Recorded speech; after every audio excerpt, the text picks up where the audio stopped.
Coming up next on the Jeff Crilley Show, my next guest and I have a lot in common. We spent decades in the news business, and then we went into the wild world of entrepreneurship. You'll meet the great Sonia Azad next.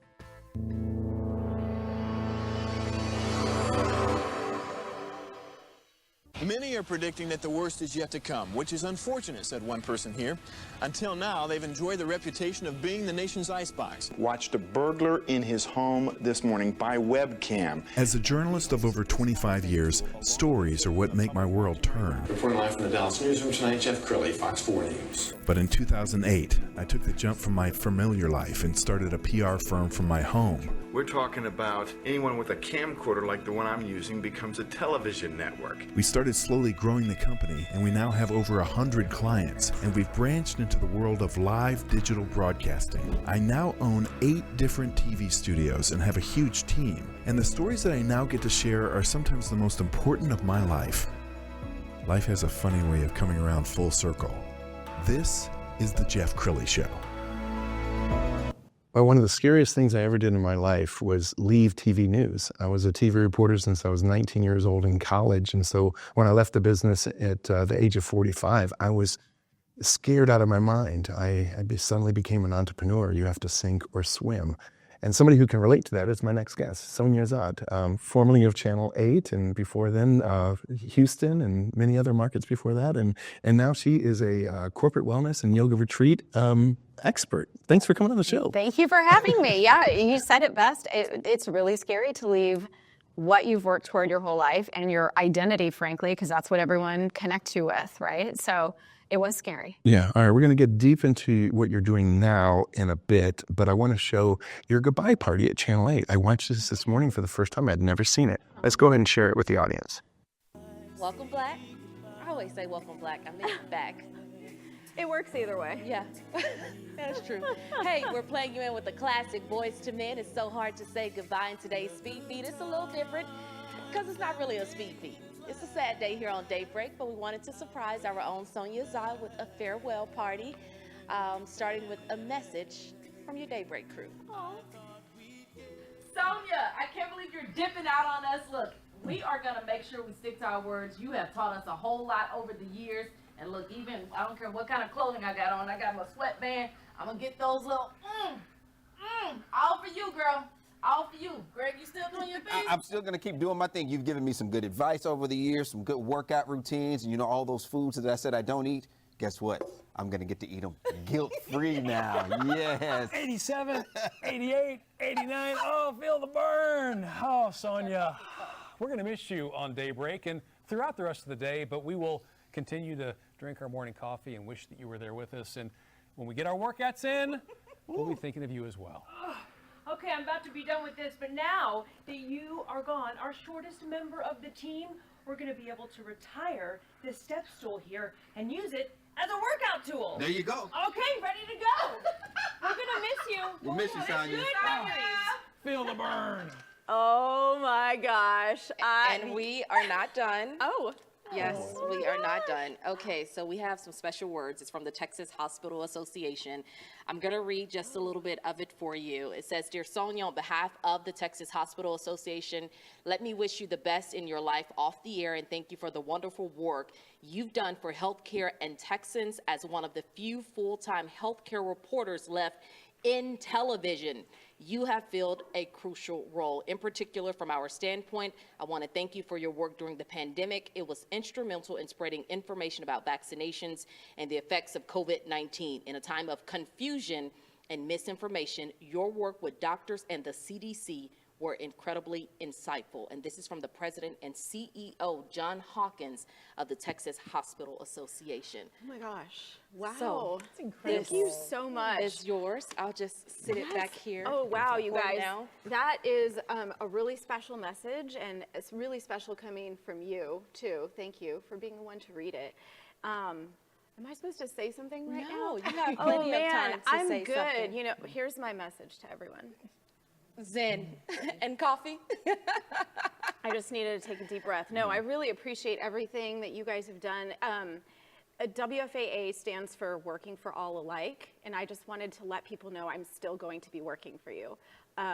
It's just going to be a little different. Yeah. It's going to be online. So if you have questions, if you need help, like, I'm still going to be around. So, Fitter together. Yeah. That ain't going nowhere. Yeah, fitter together. Just, I mean, other ways. Just don't feel shy. You can still connect with me. And I should probably send y'all a special care package in the new year. For Greg especially, and for Kara and Mark, who want to continue those workouts. I was going to do it today, but then like they're all gone, so I'll send you guys something. I'll pass it along. Yes, I promise. Special I promise. for 2023. Okay, what was that like? I mean, it looked like you were getting a little teary. Yeah, I mean, especially when Tashara started reading the note from the Texas Hospital Association, because as you know, you pour so much into what you do, and not for anything in return, but because you care about people. And especially as a health and healthcare journalist, it wasn't like a job to care for people. That's nature for me. And so it's like your mind kind of reminded to all the stories that you cover, all the people you met, all the people who wrote in and said, can you help me? And thank you for helping me. And, so it's a hard thing to separate yourself from. Yes. But I left for me. I had to choose me at that moment in time. And not like everyone else. So, Well, I applaud you for doing it. And your coffee cup said Zen. Yeah. But as a TV reporter for 25 years, I know TV news is anything but Zen. It's a big pressure cooker. Like 5 o'clock waits for no one. That piece better be done, and you're live on the air. So, what is it like to step away from that and now have your life back? So it's been almost 2 years to the day, like as of right now that we're talking. And I would say I tried my best to incorporate mindfulness and moments where I'm down-regulating the nervous system. So like just being a calm, mindful person in that same kind of container of life as a TV news reporter, journalist. I'm able to stay in that zone a little more now. But I don't want to give the wrong impression. As you know, again, like Jeff, entrepreneurship is not just like, hey, I'm just hanging out on a beach somewhere. I am sometimes on a beach teaching yoga. That is true. That's by design. But like, a lot of it is figuring out technology. A lot of it is you're hiring people to do things for you because you can't be doing 3 or 4 things at one time. You can't be answering emails and sitting here with someone like you and creating graphics for what's happening next week on social media. You got to be an octopus. So it's not always totally Zen, but the Zen is like the foundation for me. Come back to baseline. Love it. Well, I want to talk about, you have an amazing business, and we're going to pull up your website. And as we scroll down the website, talk about some of your retreats, talk about what the people who join you get out of it. Yeah, so I started leading retreats back in 2016, 2017. My first trip that I led was with another teacher. We took a group to Iceland for New Year's Eve. And these were not, it was like 25 people. These were not like super yoga intense people. They were just people who wanted a little adventure and they wanted some mindfulness along the way. They didn't want to just plop themselves down, and they wanted someone else to plan it too, right? So I have gone from 1 retreat a year, which is pretty much all I could do with limited vacation time, to now 2025, we'll have 6 retreats on my calendar. That's amazing. Yeah, so everywhere from Puerto Rico to Spain to Switzerland in the Alps to Mexico to Wyoming. A little bit of a different vibe for each place, and different people come along, men, women, older, younger. The age range is like 25 to 75. Lots of return people because they do get something out of it. And they're not, I always say, people who are trying to put their foot behind their head. They are people who are trying to spend some time reflecting. Yes. What do I want from life? Who am I? How much have I been doing for other people versus myself? How can I be a better human? What am I here for? What are my contributions to the world? What is my impact? We don't have time and space to think about these questions day to day, usually, unless you carve out time, and these retreats give people a chance to carve out time. I love it. And I love your heart, because as I was doing research for the show, I found a little 30-second spot you did for FAA. Let's go ahead and roll that. In my house, my mom is always constantly checking her blood sugar levels. My dad is checking his blood pressure, and that's something I've grown up with. To see that around me, I've been conscious of know your numbers. I recognized very early on that I could control my own health. If you have the will to change, you actually follow through and you can do it. And then you become an inspiration to people around you. That's so cool. And your parents are still doing well? Yep, I was just with them for Thanksgiving. So, yeah. Well, so I know people can go on their own retreats by themselves and do yoga, but they need an instructor. They need somebody to hold them by the hand and take them through this. So talk about the experience that they receive. So I don't want people to think that being a yoga teacher is sort of a default. It's years of study and intense anatomy and physiology. I also studied for 200 hours of meditation teacher training, so that's a lot of neuroscience. I'm not a therapist. I'm not here to fix all your problems, but through the body, we can reach the mind. And it is true that the more still you become, the more clarity you receive. So whether you're practicing yoga, so you're moving, or you're in meditation in a lot of cases, which is either still, silence, sound bath meditations are a big thing now. There's so many different forms of yoga and meditation.